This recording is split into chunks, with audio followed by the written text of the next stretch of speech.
Gayatri PG college Sanchore के online class में आप सभी विद्यार्थियों का स्वागत है। प्रिय विद्यार्थियों नमस्कार।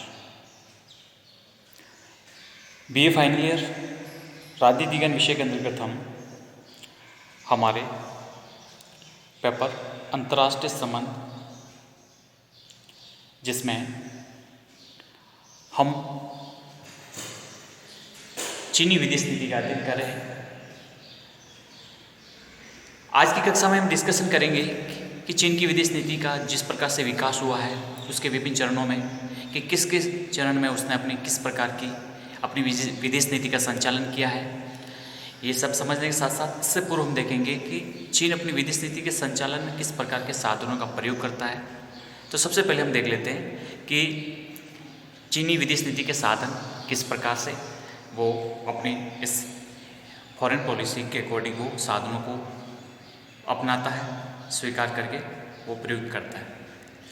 तो देखिए, चीन हमेशा ही अपनी नीति में जो अपने उद्देश्य और लक्ष्य हैं उनको पूरा करने के लिए अनेक प्रकार के साधनों का प्रयोग करता आया है, जिसमें से अगर प्रमुख तौर पे देखा जाए तो हमेशा से सैनिक शक्ति का दबाव का प्रयोग करता है। हमेशा से सैनिक शक्ति उसमें सबसे प्राथमिक तौर पे वो रखता है। राजनीतिक कार्य, कुछ कूटनीतिक, प्रचारात्मक, मनोवैज्ञानिक युद्ध, आर्थिक प्रतियोगिता और मूल्योच्छेद, ये इन सभी साधनों का वो प्रयोग करता आया है।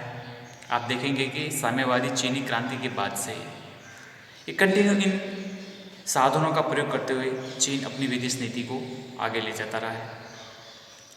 अब देखिए, इनमें से सभी साधनों का प्रयोग एक साथ संभव नहीं है। कभी ये तो कभी वो, कभी इस प्रकार से तो कभी किसी और प्रकार से।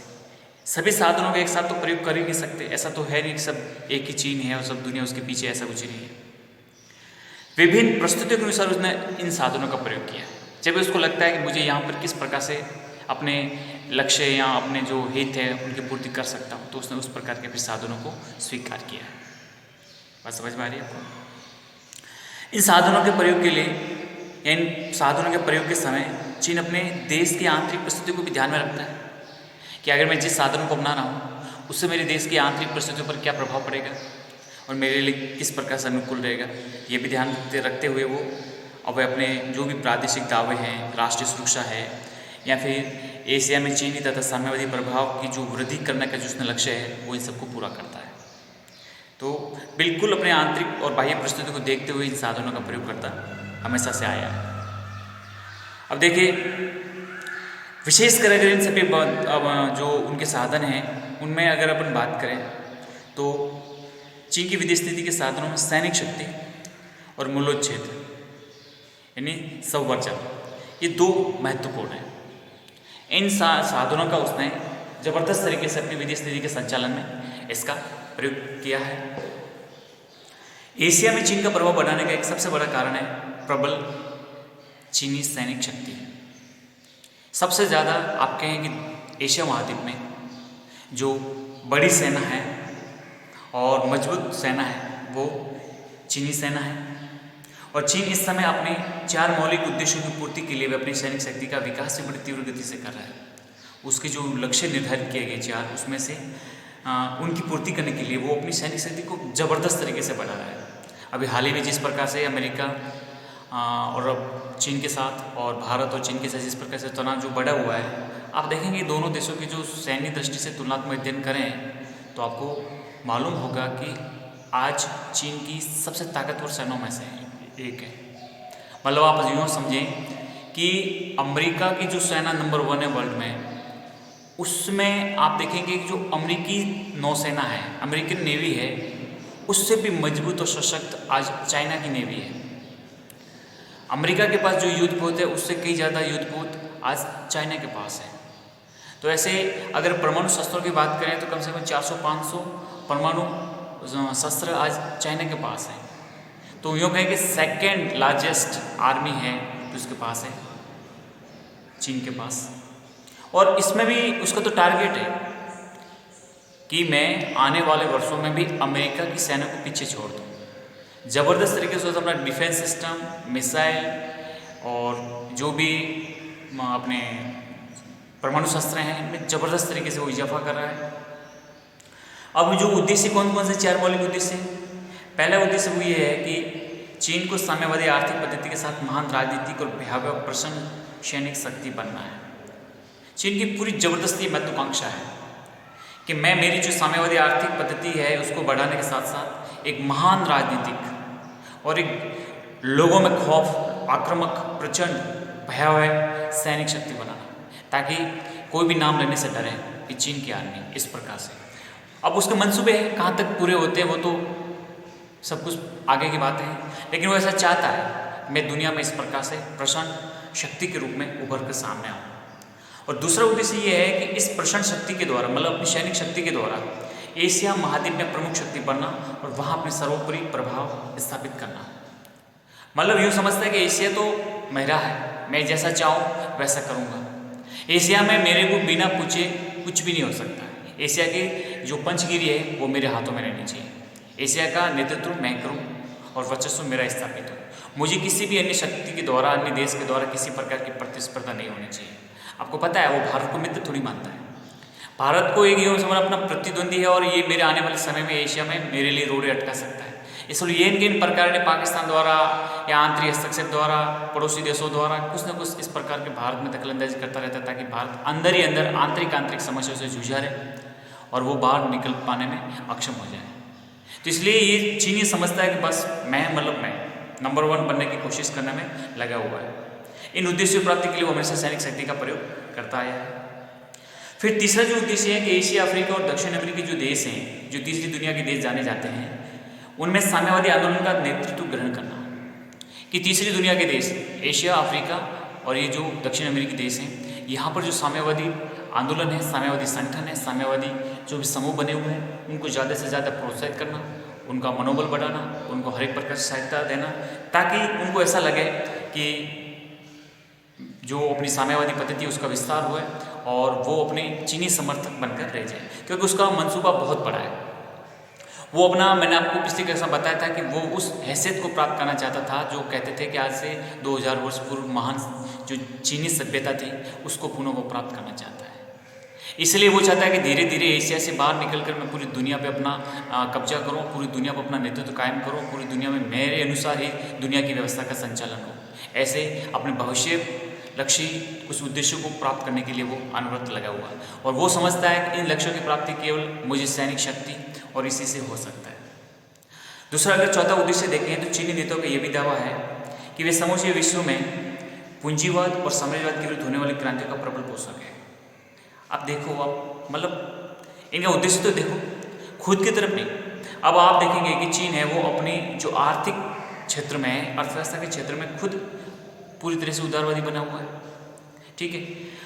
तो वो यहाँ के नेता ऐसे दावा करते हैं कि वो पूरे विश्व में पूंजीवाद और साम्राज्यवाद के विरुद्ध होने वाली जो क्रांतियाँ हैं उनका पूरा समर्थक है, क्योंकि वो शोषण करती है और ऐसे शोषण करने वाले जो भी शक्तियाँ हैं उनके विरुद्ध जो भी क्रांति होती है उनका हम समर्थन करते हैं और प्रबल समर्थन करते हैं।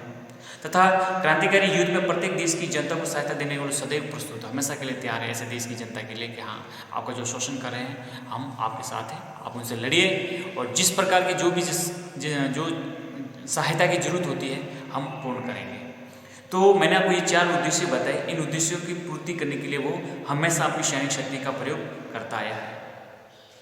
आपको पता होगा कि चीनी सैनिक शक्ति का जो मेरुदंड है वो जनमुक्ति फौज है। मतलब यूँ समझिए कि पूरी सेना जो आज पूरी चाइना की जो मजबूत सबसे बड़ी सेना है वो है जनमुक्ति फौज, PLA जिसको कहा जाता है, ठीक है, जिसकी संख्या लगभग कहा जाता है कि 27 लाख से भी अधिक है, जिसकी PLA की। और इस समय चीन अणुबमों, आणविक आयुधों, प्रक्षेपास्त्रों के विकास में अपनी पूरी शक्ति को मतलब उसमें झोंक रखा है। अपनी GDP का काफ़ी खर्च अपनी सैनिक शक्ति के लिए करता है। इसलिए आप समझें कि वो पूरी तरह से सैनिक शक्ति के पीछे लगा पड़ा है। चीन के विदेश मंत्री ने एक बार कहा था कि यदि हमारे पास पतलून खरीदने का पैसा भी न हो, हमें नंगा नहाना पड़े, फिर भी हम अणुबम बनाएंगे। सोचो आप, इनकी जो एक सोच है, इनकी जो एक मतलब मनोवृत्ति है वो कह रहे हैं कि जैसे ये तो पाकिस्तान जैसी बात कर रहे हैं। जुल्फिकार अली भुट्टो ने कहा था कि हम कुछ भी हमारे खाने के लिए लाले पड़ जाए, घास खा लेंगे, मर जाएंगे, लेकिन हम हिंदुस्तान से 1000 साल तक लड़ते रहेंगे, हम हिंदुस्तान से अपनी दुश्मनी कभी नहीं भूल पाएंगे। ये जुल्फिकार अली भुट्टो कहाँ चले गए, कैसा है, और पाकिस्तान की क्या स्थिति है, सबको पता है। और दुनिया में ये इतिहास गवाह है कि जो भी सैनिक शक्ति के दायरे मार्ग पे चला है वो पतन की तरफ भी बढ़ा है। तो अब ये चीनी विदेश मंत्री कहते थे कि हमारे पास पतलून खरीदने का पैसा नहीं भले हो, हमें नंगा नहाना पड़े, उसकी कोई दिक्कत नहीं है, पर हम अणु बम बनाने में किसी प्रकार की कोताही नहीं बरतेंगे। और आपको पता होगा कि दिन प्रतिदिन वो अणु बम की संख्या में वृद्धि करने पर ही तुला हुआ है। ठीक है, तो इस प्रकार से ये पूरी सैनिक शक्ति को बढ़ाने में अपना पूरा संसाधन, अपनी शक्ति को आजमाइश कर रहा है। इसके अलावा जो दूसरा जो सबसे बड़ा महत्वपूर्ण साधन है वो है मूलोच्छेद। वो किस प्रकार से इसका प्रयोग करता है, ये कहता है कि चीनी अपने उद्देश्य के लिए दूसरा कोई साधन स्वीकार किया है तो वो है मूलोच्छेद। अब मूलोच्छेद का अर्थ क्या होता है? मूल से उन्मूलन करना, किसी का जड़ से उन्मूलन करना, मतलब अप्रत्यक्ष या गुप्त रूप से अंदर ही अंदर विरोध से किसी देश की शक्ति को या उसकी जो जड़ें हैं उसको खोखला करना। डायरेक्ट इन्वॉल्व नहीं होना, इनडायरेक्ट तरीके से, गुप्त रूप से अंदर ही अंदर उस देश को खोखला कर देना, उस देश की जड़ों को खोखला कर देना, उस देश को धराशायी कर देना। ऊपर से कुछ दिखाई नहीं दे लेकिन अंदर से बिल्कुल खोखला कर देना, ये कहलाता है मूलोच्छेद, यानी मूल से उन्मूलन, जड़ से उन्मूलन। ये उसकी नीति रही है। अब ये सैनिक और राजनीतिक दो प्रकार का है। ये मूलोच्छेद सैनिक और राजनीतिक दो प्रकार से है। अब राजनीतिक मूलोच्छेद की बात करें तो वो क्या क्या इसमें शामिल है, जैसे प्रचारात्मक साधन, मतलब इस प्रकार का प्रचार करना कि चीन का तो उनको ऐसा लगे कि चीन तो हमारा समर्थक है, चीन की जो सहानुभूति वो हमारे साथ बनी रहे, लेकिन जो देश है, जिस व्यवस्था के अंदर ये सब काम किया जा रहा है, वो उसको विरोधी तौर पे इस प्रकार से प्रदर्शित करना कि ये जो सरकार है, ये देश है, ये जो व्यवस्था है वो हमारे खिलाफ है और चीन हमारा समर्थक है। तथा जो भी उस देश में सहानुभूति रखने वाले संगठन हैं, उन ऐसे संगठनों का निर्माण करना या ऐसे संगठनों की सहायता करना। सांस्कृतिक शिष्टमंडल, कम्युनिस्ट पार्टियां और जो असंतुष्ट नेता हैं उनको अपने खेमे में करना, उनको अपने पक्ष में करना और उनको इस प्रकार से हर एक प्रकार की सहायता प्रदान करते हुए कहना कि जब भी इस प्रकार की बात हो तो हमारे पक्ष में आप आवाज़ उठाइए। तथा जो भी उनको इन प्रकार के संगठनों को, इस प्रकार के नेताओं को जो भी किसी प्रकार की आवश्यकता हो तो उनको आर्थिक सहायता प्रदान करना। अब कई बार ऐसा लगा है और ये सिद्ध भी हुआ है कि हमारे जो नक्सलवादी आंदोलन है, जो मूवमेंट जो चल रहा है नक्सलाइज क्षेत्रों में, आपको पता होगा कि उड़ीसा, वेस्ट बंगाल, झारखंड, छत्तीसगढ़, तेलंगाना, आंध्र प्रदेश कुछ भाग, कुछ महाराष्ट्र का भाग, इन क्षेत्रों में जो नक्सलाइज एरिया में जो ये मूवमेंट चल रहा है, इनको अप्रत्यक्ष रूप से चीन के द्वारा सहायता प्रदान की जा रही है। आप देखेंगे कि हमारे नॉर्थ ईस्ट के जो नॉर्थ ईस्ट रीजन के जो स्टेट हैं, वहाँ पे जो भी विद्रोही संगठन हैं, उनको हथियारों के लिए या जो भी जिस प्रकार की सहायता के लिए जो जरूरत होती है वो खुद आज चीन मुहैया करे। क्योंकि जिस समय हमने वहाँ भारत सरकार ने जब वहाँ पर हथियार बरामद किए, वहाँ पर जब ये मामले की जांच की तो पता आया कि ये सब कुछ सहायता चीनी सहायता के द्वारा मिल रही है। तो आप देखिए कि वो ऐसा चाहता है कि हिंदुस्तान को मैं अंदर ही अंदर कमज़ोर करूँ, ये उसकी नीति है। तो वो इस नीति पर कायम रहकर चल रहा है। अब ये जो साधन है, जैसे प्रचारात्मक साधन है, सहानुभूति रखने वाले संगठन में निर्माण है, सांस्कृतिक शिष्टमंडल है, असंतुष्ट नेता, आर्थिक सहायता, ये जो भी साधन है, इनको ऐसी कुशलता के साथ प्रयोग किया जाता है कि विदेशों में साम्यवाद का विरोध करने वाली सरकारों की जड़ें भीतर भीतर खोखली हो जाए। मतलब साम्यवाद का जो भी विरोध करता है, ऐसी सरकारों का, ये विरोधी सरकारों को अंदर अंदर ऐसा खोखला कर दो कि वहाँ साम्यवाद और साम्यवादी चीन के अनुकूल वातावरण उत्पन्न करके साम्यवादी शासन की स्थापना की जा सके। जो भी उदारवादी, पूंजीवादी या और भी किसी प्रकार की शासन व्यवस्था है, पूरी तरह से उन्मूलन करो, उसको ख़त्म करो और वहाँ पर एक साम्यवादी शासन व्यवस्था को स्थापित करो। ये उसकी हमेशा से नीति चली आ रही है। तो आप देखेंगे कि मैंने आज चीनी विदेश नीति के जो साधन बताए, उसमें से सबसे प्रमुख तौर पे सैनिक शक्ति और दूसरा मूलोच्छेद, इन दोनों का प्रयोग करते हुए सबसे ज़्यादा अपनी विदेश नीति का संचालन करता रहा है। हम सब ये देख रहे हैं। फिर कूटनीतिक, प्रचारात्मक, मनोवैज्ञानिक युद्ध, इस प्रकार से। अब ये युद्ध उसको भी पता है, मैं किसी भी परमाणु संपन्न शक्ति से टकराऊंगा तो मेरा क्या हासिल होगा, ये भी उसको भी पता है। अब आप देखिए, वर्तमान भारत और चीन के जो हमारा LAC है, वहाँ पर ज़बरदस्त तरीके से तनाव बना हुआ है। अरुणाचल से लेकर हमारे लद्दाख क्षेत्र तक पूरा पूरा तनाव बना हुआ है। पैंगोंग त्सो पे या सुसुल जो सेक्टर है, वहाँ पे पूरी तरह से उसने पूरा पूरा अपना नियंत्रण लगाने के लिए और कई प्रकार से उसने ऐसे हरकतें भी की हैं। लगभग ये समझे कि पिछले 3 महीने में उसने 3-4 बार ऐसी हरकतें की हैं कि वो हमारे भूभाग पर कब्जा कर रहे हैं। आपको पता होगा गलवान घाटी में जो जिस प्रकार से दोनों देशों की सेना के मध्य झड़प हुई, और झड़प में हमारे देश के 20 जवान शहीद हो गए थे। अब उनके भी संख्या बहुत बढ़ती जाती है, 50-60 के आसपास उनके भी हमने शहीद करवा लिए। तो कहने का तात्पर्य ये था कि ये जो बना हुआ है, इसका मकसद क्या है। पूरी तरह से सेना उसके भी सामने है, हमारी सेना भी आमने सामने है। हम भी अपनी शक्ति के साथ खड़े हैं कि हमारी मातृभूमि का एक इंच भी उनको नहीं लेने देंगे। लेकिन वो ये चाहता है कि जो ये पैंगोंग त्सो है, या फिर जो गलवान घाटी है, या फिर ये जो सुसुल क्षेत्र है, यहाँ पर अगर मैं नियंत्रण कर लूँ तो मुझे आगे आने वाले भविष्य में सामरिक दृष्टि से महत्वपूर्ण स्थान है, और मेरी उपस्थिति, मेरी स्थिति और भी पहले की तुलना में सशक्त हो सकती है। इसलिए वो इस क्षेत्र में 3 से 4 बार अपनी असफल कोशिश कर चुका है, और हम सब देख भी रहे हैं। अब पिछले 7-8 सितंबर को भी इस प्रकार उसने हरकतें की। तो दोनों देशों के मध्य ज़बरदस्त तनाव हो रहा है, काफ़ी उच्च स्तरीय बैठक भी हो रही है, लेकिन बेनतीजा हो रही है। मकसद यही है कि पहले आप हाथ मिलाइए, बाद में आप चुरा घोंपिए। ये उसकी हमेशा से नीति रही है चीन की। तो वार्तालाप होती है, सहमति बनती है, लेकिन यूँ ही बात होती है कि आपकी सेना को पीछे हटाइए। चीन सेना को पीछे नहीं हटाता है, और वो जैसे ही मौका मिलता है घात लगाकर अपने क्षेत्र पर कब्जा करने की कोशिश करता है। लेकिन भारत ने भी ज़बरदस्त तरीके से उसका प्रत्युत्तर दिया है। भारत ने भी कह दिया कि हम 1962 वाली चीन नहीं है, जो आप चाहो ऐसा कर लो। मतलब हम 1962 वाला भारत नहीं है, माफ़ कीजिएगा, 1962 वाला भारत नहीं है जो आप जो चाहो एक तरह का सब कुछ कर लो, ऐसा संभव अब हो नहीं पाएगा। इसलिए हमारी सेना ने ज़बरदस्त उसका प्रतिकार किया है, और हमारे सीमाओं पर, हमारे LAC पे पूरी डटी हुई है। फिर भी हम अंतर्राष्ट्रीय कानून, हमारी जो एक नीति रही है, उसका हम एक पालन करते हुए, एथिक्स का पालन करते हुए हम हमारी सीमा पर डटे हैं। हम ये भी बिल्कुल नहीं चाहते हैं कि हम इसको युद्ध करें। हम शांतिपूर्ण उपाय के जो भी प्रयास होते हैं उनका ढूंढ रहे हैं। लेकिन चीन का जो है ना कि प्रचारात्मक मनोवैज्ञानिक युद्ध, इस प्रकार से अपनी सेना को लाके बॉर्डर पे खड़ी कर दो, उसको लगेगा कि नहीं बस युद्ध, मतलब दबाव की नीति अपनाता है। दबाव करके ऐसा खौफ पैदा करना चाहता है कि अगला देश एक प्रकार से साइकोलॉजिकल प्रेशर में आ जाए, और जो जैसा वो चाहे ऐसा दबाव बना ले। ये उसका दूसरा चीन की स्थिति रही है कि जब भी किसी देश के साथ वो ऐसे तनावपूर्ण संबंध कायम करता है, ये उसकी शांति किसी के साथ नहीं रखता है। जितने पड़ोसी देश है सबके साथ वो ऐसा करता है। वो एक टेस्ट करता है कि ये देश कहाँ तक है, इसकी क्या कैपेसिटी है, मेरे से कितने समय तक लड़ सकता है, मेरा अगर ये युद्ध करे तो मेरा क्या नुकसान हो सकता है। तो थोड़ी थोड़ी से हमेशा करता रहता है। इसकी बातों पे यकीन करना तो संभव ही नहीं रहता है।